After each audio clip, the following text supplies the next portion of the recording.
Penyebab siksa kubur yang ke-8 adalah makan riba atau bertransaksi riba.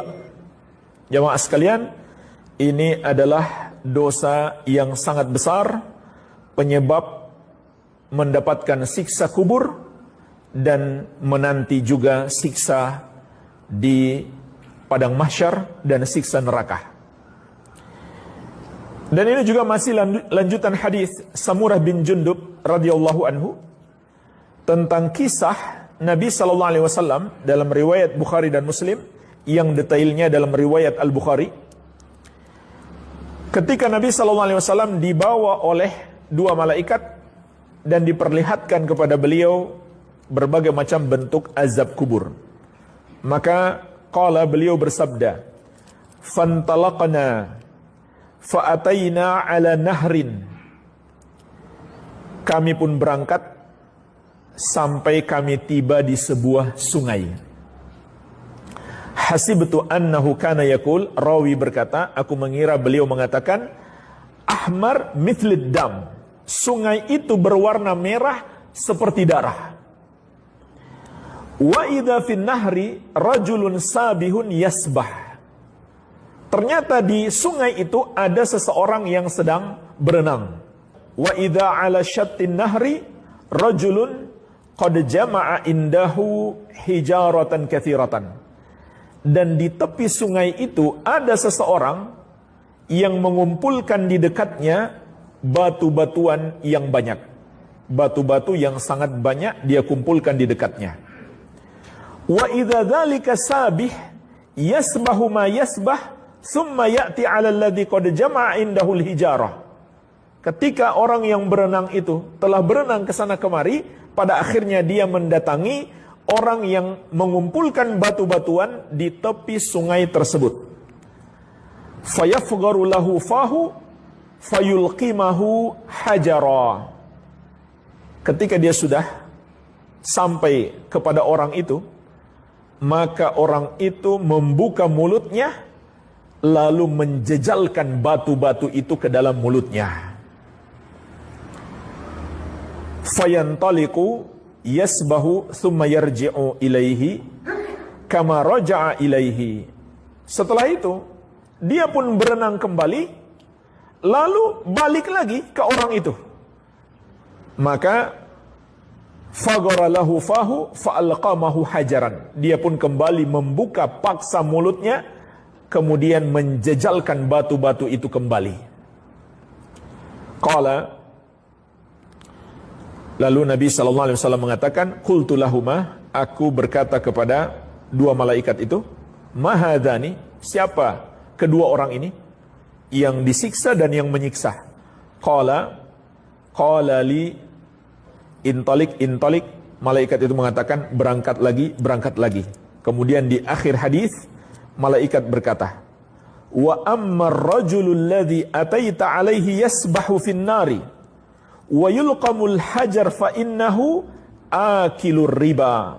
Adapun orang yang engkau datangi yang berenang di sungai itu kemudian mulutnya dijejali batu-batuan, maka dia adalah orang yang makan riba. Inilah jemaah sekalian azab kubur orang yang makan riba atau bertransaksi dengan riba. Para ulama menjelaskan kenapa seringkali dalam Al-Quran dan Sunnah disebut makan riba. Padahal bisa saja kan dia nggak gunakan untuk makan. Riba itu hanya dia gunakan untuk mungkin beli mobil atau beli rumah, bukan untuk makan. Tapi makna ayat dan hadis mencakup semuanya. Lalu kenapa hanya disebutkan makan? Karena kebanyakan orang untuk makan. Bukan berarti kalau dia gunakan untuk yang lainnya berarti dia nggak berdosa, tidak. Baik, jadi semua yang bertransaksi dengan riba terancam dengan azab kubur ini. Dan ini baru azab kubur ya. Belum azab di hari kebangkitan. Bahkan Allah sebutkan dalam Al-Quran ancaman azab di hari kebangkitan. Alladzina ya'kuluna riba la yakumuna illa kama yakumul ladzi yatakhabbathu syaitanu minal mas.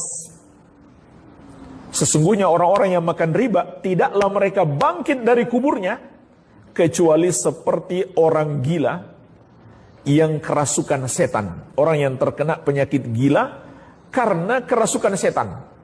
Seperti itulah keadaan orang yang bangkit dari kuburnya dan dia di dunia pemakan riba.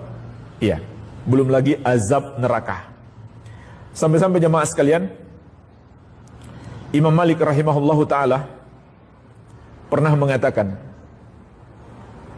aku telah membaca seluruh Al-Quran dan aku tidak dapati makanan yang lebih berbahaya daripada riba.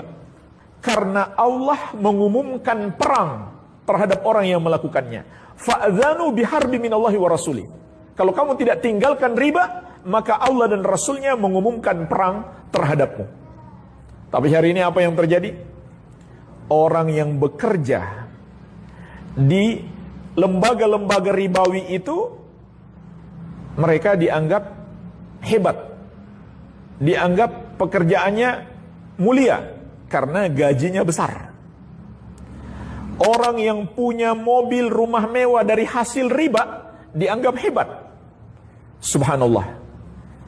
Ini yang terjadi jemaah sekalian, padahal yang mereka lakukan adalah dosa yang sangat besar. Namun sangat disayangkan, di negeri-negeri kaum muslimin hampir tidak ada lembaga-lembaga keuangan kecuali kecipratan riba. Subhanallah.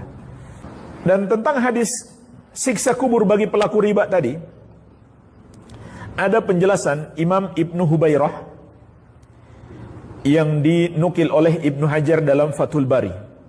Adapun mulutnya dijejali batu oleh malaikat, maka itu sebagai isyarat bahwa riba itu tidak menambah apapun kepada kita.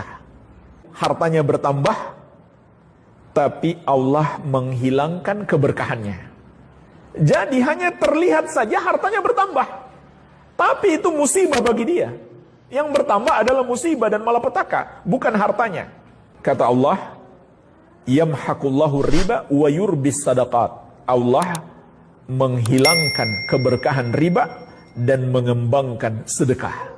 Jadi kalau kita bersedekah, walaupun sedikit, Allah kembangkan pahalanya.